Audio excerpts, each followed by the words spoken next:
महाभारत का युद्ध चल रहा था। युद्ध के 17 दिन पूर्ण हो चुके थे। 18 दिन का युद्ध था, 17 दिन पूर्ण हो गए थे। 18वें दिन भीमसेन ने दुर्योधन की जंघा को तोड़ दिया और वह दुर्योधन विलाप करता हुआ एक घायल सर्प की भांति तड़पता हुआ जमीन पर पड़ा था, रो रहा था। इन पांडवों को मारने का इतना प्रयास किया, बचपन से लेकर अभी तक प्रयास किया, लेकिन मैं कभी सफल नहीं हुआ और अब तो पूरा कुरुकुल ही समाप्त हो गया है, केवल ये पांडव ही बचे हैं। दुर्योधन का मित्र अश्वत्थामा, जो द्रोणाचार्य का पुत्र है, इस दुर्योधन का परम मित्र है। अश्वत्थामा आता है और कहता है कि मित्र, तुम इतने दुखी क्यों हो? अब तुम अंतिम सांसें ले रहे हो, तुम अपने शरीर का त्याग करने वाले हो, इतने दुखी क्यों हो? अब तो प्रसन्न हो जाओ। दुर्योधन ने कहा कि हे अश्वत्थामा, मैं तभी प्रसन्न होऊंगा जब मैं देखूंगा कि पांडवों का वध हो गया है, लेकिन यह तो संभव ही नहीं है। अश्वत्थामा ने कहा, मित्र, यदि तुम्हारी यही इच्छा है कि पांडवों का वध हो जाए तो ठीक है, तुम्हारी प्रसन्नता के लिए मैं आज रात में, अभी रात्रि के समय ही जाकर पांडवों का वध कर दूंगा। दुर्योधन ने कहा, यह संभव ही नहीं है, हम 18 दिन युद्ध करके पांडवों का कुछ नहीं बिगाड़ सके, तुम कैसे एक रात में उनका वध करोगे? अश्वत्थामा ने कहा, नहीं, मैं वचन देता हूँ, अभी पांडवों का वध करूंगा। अश्वत्थामा जाता है, रात्रि का समय था, पांडवों के शिविर में प्रवेश किया, वहां देखा कि 5 लोग लेटे हुए हैं, साथ में द्रौपदी का भाई धृष्टद्युम्न भी है, जिसने अश्वत्थामा के पिता द्रोणाचार्य का वध किया था। सबसे पहले तो इस अश्वत्थामा ने अपना तीर निकाला और द्रोणाचार्य का वध करने वाले धृष्टद्युम्न को मार दिया। फिर देखा 5 पांडव लेटे हुए हैं, तो अश्वत्थामा ने एक एक करके अपने बाणों से इन 5 का वध कर दिया। और फिर रात्रि का समय था, दिख तो नहीं रहा था कौन है, और उनका सिर लेकर, उनका मस्तक लेकर ये दुर्योधन के पास आता है। देखो दुर्योधन, देखो महाराज, हे राजा, मैंने 5 पांडवों का धृष्टद्युम्न समेत वध कर दिया। दुर्योधन ने कहा, वध कर दिया? लेकिन ये कैसे संभव है? ये तो असंभव कार्य है, देखो अपनी आंखों से देख लो। अब उनके ऊपर कपड़ा था, जैसे ही कपड़ा हटाया, रात्रि का समय था, अंधेरा था, आंखों से तो नहीं दिखा। दुर्योधन ने अपने हाथ से जैसे ही उन मस्तकों के ऊपर हाथ रखा और उन्हें कुचलने का प्रयास किया, तो देखा, अरे ये तो बालकों का सिर है, ये तो छोटे बालकों का मस्तिष्क है। अरे अश्वत्थामा, ये तुमने क्या किया? तुमने तो बाल हत्या का पाप मुझे लगा दिया। ये पांडव नहीं है, संभवतः ये 5 पांडवों के 5 पुत्र हैं, पांडवों का यह मस्तिष्क नहीं है। अश्वत्थामा ने ध्यान दिया तो यह तो बालक थे। बाल हत्या का पाप अश्वत्थामा को लगा। उसके बाद अश्वत्थामा तो पांडवों के भय से भयभीत होकर भागने लगा। दुर्योधन ने तो तड़पते तड़पते अपने प्राणों का त्याग कर दिया। वास्तव में एक दिन पहले ही द्वारिकाधीश भगवान श्री कृष्ण 5 पांडवों को लेकर अन्यत्र स्थान में चले गए थे, क्योंकि भगवान को पता था कि इस प्रकार से अश्वत्थामा आएगा मारने के लिए। भगवान अंतर्यामी हैं, भक्तों की रक्षा करते हैं। पांडवों को लेकर, द्रौपदी को लेकर भगवान चले गए थे। अब वापस आते हैं। जब वापस आकर देखा, द्रौपदी ने मेरे 5 पुत्रों का, मेरी संतान का इस प्रकार से वध कर दिया। उस अश्वत्थामा ने बहुत विलाप करती हैं, बहुत रोती हैं, तड़पती हैं, बहुत दुख होता है। भीमसेन तो बड़े क्रोध में आ गए, युधिष्ठिर महाराज भी बहुत व्याकुल हो गए, बड़े दुखी हो गए। सभी दुखी हुए। भगवान श्री कृष्ण भी खड़े होकर, बड़े गंभीरता से खड़े होकर देख रहे थे। रोती हुई द्रौपदी को देखकर सांत्वना देने के लिए अर्जुन ने कहा, देखो पांचाली, देखो द्रौपदी, तुम इस प्रकार से रो मत। मैं संकल्प लेता हूँ कि तुम्हारे पुत्रों के वध करने वाले को मैं मृत्यु दंड प्रदान करूंगा, मैं उन्हें मार दूंगा। जब पता चला कि अश्वत्थामा ने वध किया है, भगवान श्री कृष्ण ने कहा, चलो अर्जुन, उस अश्वत्थामा को हम पकड़ कर लाते हैं। अब अर्जुन ने द्रौपदी को यह वचन दिया कि मैं बालकों के हत्यारे को मृत्यु दंड प्रदान करूंगा। तो अश्वत्थामा को पकड़ने के लिए भगवान कृष्ण के साथ निकल पड़े हैं। अब अश्वत्थामा तो आगे आगे भागा जा रहा है कि अर्जुन वो भी मधुसूदन के साथ मारने आ रहे हैं, अब मैं बच नहीं सकता। दौड़ते जाते हैं, लेकिन अर्जुन ने पकड़ लिया। अब देखा कोई उपाय नहीं है बचने का। तब अश्वत्थामा ने ब्रह्मास्त्र का अनुसंधान किया और ब्रह्मास्त्र अर्जुन पर चला दिया। अब इस ब्रह्मास्त्र से तो कोई बच ही नहीं सकता। अर्जुन ने देखा ब्रह्मास्त्र आ रहा है, तुरंत भगवान की शरण में चले गए। हे कृष्ण, हे माधव, मेरी रक्षा कीजिए, बताइए इस ब्रह्मास्त्र का तोड़ क्या है। भगवान ने कहा ब्रह्मास्त्र का तो एक ही तोड़ है, ब्रह्मास्त्र को ब्रह्मास्त्र से ही काटा जा सकता है, तुम भी ब्रह्मास्त्र चला दो। अर्जुन ने ब्रह्मास्त्र चलाया। फिर भगवान ने कहा इस प्रकार से तो बहुत अकल्याण होगा सभी का। तीनों लोकों में अग्नि फैल गई, बहुत ऊष्मा फैलने लगी। भगवान ने कहा दोनों अस्त्रों को वापस ले लो। अश्वत्थामा ने ब्रह्मास्त्र तो चलाया है लेकिन वापस लेना नहीं आता। तब अर्जुन ने अपने अस्त्र से उस अस्त्र को काटा, वापस लिया, बंदी बना लिया इस अश्वत्थामा को और अपने रथ पर चढ़ाकर अश्वत्थामा के समेत मधुसूदन के साथ अर्जुन अपने शिविर में जाने लगे। जब शिविर में पहुंचे, पशु की भांति इस अश्वत्थामा को द्रौपदी के चरणों में पटक दिया और तब द्रौपदी से कहा जो भी तुम इसको श्राप दोगी, जो भी कहोगी, मृत्यु दंड कहोगी तो अभी मृत्यु दंड देने को हम तैयार हैं। अब द्रौपदी रोती है और रोते रोते कहती है कि हे अर्जुन, आप इस अश्वत्थामा का वध न करें। भीमसेन ने कहा अरे द्रौपदी, अरे पांचाली, इसने तुम्हारे 5-5 पुत्रों का वध किया है और तुम कहती हो इस अश्वत्थामा को मारो मत, ऐसा क्यों? द्रौपदी ने कहा देखिए, ये गुरु पुत्र हैं और गुरु पुत्र गुरु के ही समान पूजनीय होता है।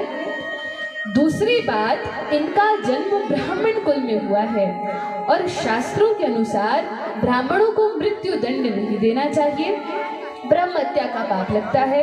तो ठीक है, इन्होंने हत्या की है तो आप और कोई दंड दीजिए लेकिन मृत्यु दंड मत दीजिए। युधिष्ठिर महाराज द्रौपदी की बात सुनकर सहमत हुए। कहा हाँ अर्जुन, ये पांचाली सही कहती है, अश्वत्थामा को कोई और दंड दे दो लेकिन मारो मत। नकुल और सहदेव ने भी हाँ किया कि हाँ, इसको मारना तो नहीं चाहिए, इसका अपमान कर सकते हैं और कोई दंड दे सकते हैं। अर्जुन ने भगवान श्री कृष्ण की ओर देखा कि भगवान क्या चाहते हैं। सब लोगों का अलग अलग मत है। भीमसेन तो गदा उठाकर कहने लगे मार डालो इस आतताई को, इसने बाल हत्या का पाप किया है। भगवान श्री कृष्ण ने कहा देखो अर्जुन, तुम्हें द्रौपदी को भी संतुष्ट करना है, तुम्हें महाराज युधिष्ठिर को भी संतुष्ट करना है और तुम्हें भीम की भी इच्छा पूरी करनी है कि सातताई का वध होना चाहिए। और तुम क्या भूल गए, तुमने अभी थोड़ी देर पहले ही वचन दिया था कि मैं बाल हत्यारे को मृत्यु दंड दूंगा, तो अब तुम चतुराई से कार्य करो।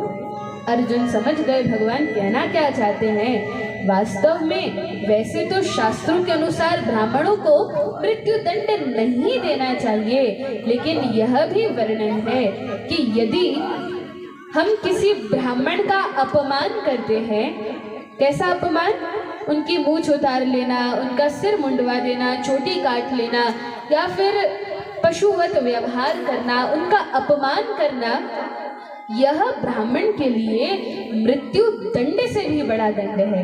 तो इस अश्वत्थामा को मृत्यु दंड तो मत दो, लेकिन इसकी जो मणि है, जो इसका तेज है वो निकाल लो, इसकी चोटी निकाल लो, इसकी मूंछ, यह सब कुछ काट दो और इस प्रकार से इसका अपमान करके इसको बाहर निकाल दो। इस प्रकार से अपमान करके अश्वत्थामा को निकाला गया। द्रौपदी तो परम करुणामय है, भगवान की भक्ता है, स्त्री है तो स्त्रियों का हृदय तो वैसे भी बहुत कोमल होता है। द्रौपदी ने कहा इसको मारो मत, मारने नहीं दिया, सम्मान किया। लेकिन यह अश्वत्थामा बड़ा ही क्रूर है, इसके हृदय में अभी बड़ा ही पश्चाताप है, संताप है। हृदय में विचार करता है, इस प्रकार से मेरा असम्मान किया, मेरा अपमान किया, इससे अच्छा तो मुझे मार ही डालते, इससे अच्छा तो मुझे मृत्यु दंड ही मिल जाता। अब यह अश्वत्थामा घायल सत की भांति तड़प रहा है। यहाँ भगवान श्री कृष्ण पांडवों समेत हस्तिनापुर पहुँचते हैं और तैयारी करते हैं द्वारिका वापस जाने की। अब बहुत दिन हो गए भगवान द्वारिका नहीं गए, तो भगवान तैयारी कर रहे हैं, अब मुझे द्वारिका जाना चाहिए। महाभारत का युद्ध भी हो गया, युधिष्ठिर महाराज का राज्याभिषेक भी हो गया, अब मेरा कार्य समाप्त है, मैं वापस जाता हूँ। सारी तैयारी हो गई। अंदर से भगवान द्रौपदी से, कुंती महारानी से, उत्तरा से, सुभद्रा से, सभी से मिलकर आते हैं। पांचों पांडवों से विदा लेते हैं। भगवान का रथ एकदम तैयार खड़ा है, सारी सामग्री के साथ। युधिष्ठिर महाराज बहुत भेंट देते हैं, और भी कई रथ हैं जिन पर बहुत सारा सामान है, मिष्ठान है, सोना चांदी, हीरे मोती, सबके साथ भगवान की विदाई होती है। अब भगवान का रथ सजे खड़े हैं, तैयार है, सारथी तैयार है। भगवान रथ पर चढ़ने ही वाले थे, अभी अंदर सबसे मिलकर आए थे, रानियों से, राजकुमारियों से। भगवान रथ पर चढ़ने ही वाले थे, इतने में अंदर महल से सफेद वस्त्रों में रोती हुई उत्तरा आती है, हे कृष्ण, हे द्वारिकाधीश, मेरी रक्षा कीजिए।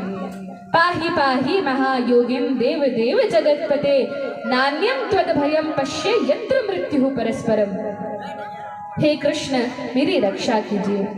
भगवान ने कहा, अभी तो सब सुख में थे, आनंद में थे, खुशी खुशी विदा कर रहे थे, अचानक क्या हुआ? क्या हुआ उत्तरा, कुछ कहो तो।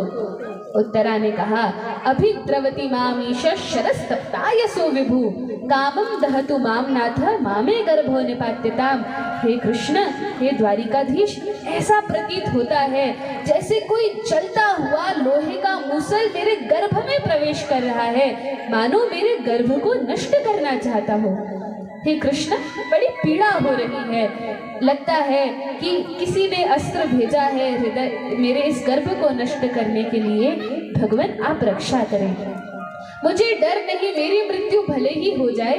भगवान, मुझे अपने शरीर की, अपने जीवन की चिंता नहीं है, लेकिन हे माधव, हे मधुसूदन, इन पांडवों का अंतिम अंश जो मेरे गर्भ में पल रहा है, इसकी रक्षा के लिए मैं आपसे प्रार्थना करती हूँ। मैं भले ही मर जाऊं, लेकिन मेरे इस गर्भ की रक्षा हो। तो इस प्रकार से उत्तरा महारानी प्रार्थना करती हैं।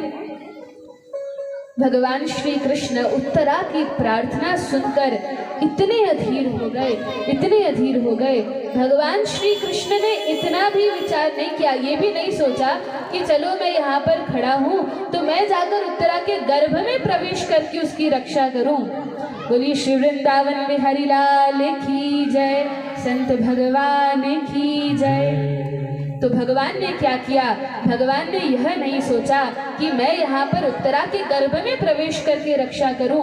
भगवान ने सोचा यदि मैं उत्तरा के गर्भ में जाऊंगा तो थोड़ा समय लग जाएगा। तो जो परमात्मा हृदय में निवास करते हैं, भगवान हृदय से उतरकर गर्भ में जाते हैं, चतुर्भुज रूप धारण कर लेते हैं और उत्तरा के गर्भ की परीक्षित महाराज की रक्षा करते हैं। बोलिए भक्तवत्सल भगवान की जय। उत्तरा के गर्भ की भगवान ने रक्षा की वर्णन है। भगवान चतुर्भुज रूप में है, शंख चक्र गदा पद्म धारण किए हुए हैं। अब भगवान अस्त्र भी चलाने लगे, शस्त्र भी चलाने लगे, गदा भी चलाते हैं, चक्र भी चलाते हैं। अब भगवान चाहते तो एक अस्त्र चलाते और गर्भ की रक्षा हो जाती, लेकिन भगवान भक्त की प्रार्थना सुनकर व्याकुल हो जाते हैं और जिस विधि से हो सके रक्षा करते हैं। भगवान ने रक्षा की, परीक्षित महाराज की गर्भ में ही दर्शन प्रदान किया। परीक्षित महाराज ने भगवान को प्रणाम किया और फिर देखा कि इस अश्वत्थामा ने 5 ब्रह्मास्त्र और चलाए हैं जो कि पांडवों की ओर लक्षित हैं, पांडवों की ओर आ रहे हैं। कुंती महारानी यह देख रही है कि किस प्रकार से भगवान रक्षा करते हैं। पांडव भगवान की शरण नहीं लेते, वे अपने अपने अस्त्र निकाल लेते हैं रक्षा के लिए, लेकिन भगवान ने देखा ये ब्रह्मास्त्र से रक्षा नहीं कर पाएंगे। भगवान पांचों की रक्षा करते हैं, उत्तरा के गर्भ की रक्षा की, फिर पांडवों की रक्षा की। अब कुंती महारानी महल से निकल कर आती है और